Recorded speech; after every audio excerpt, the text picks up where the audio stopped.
Sme vo výrobných priestoroch spoločnosti Credo AL. V týchto priestoroch je nainštalovaná jedna z najmodernejších technológií na výrobu hliníkových prvkov, či okien, dverí, fasád, presklených stien.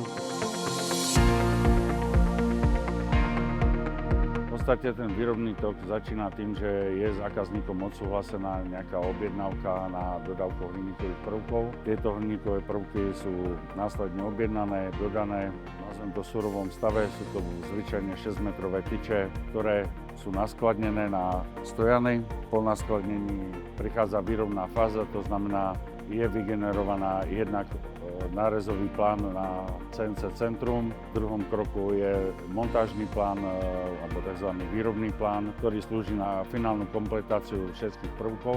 Nárezový plán ide do CNC centra, kde vlastne sú tie 6-metrové tyče delené na menšie časti.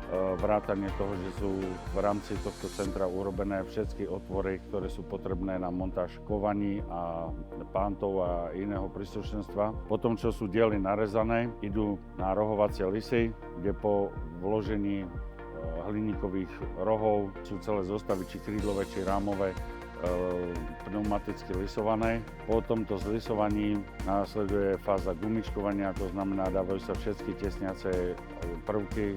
Po dogumičkovaní sa osádza do týchto konštrukcií či panty, či zámky, kľúčky a všetky tieto mechanizmy. Ako náhle tie jednotlivé komponenty sú pripravené, tak dochádza k finálnemu zloženiu komponentov. Po tomto zložení je prvá kontrola mechanických častí a ich voľného pohybu. Po tejto kontrole idú na zasklenie, kde sa vloží sklo alebo plná výplň a následne po vložení tejto výplne sú doplňané zasklievacie lišty a je výrobok pripravený na expedíciu.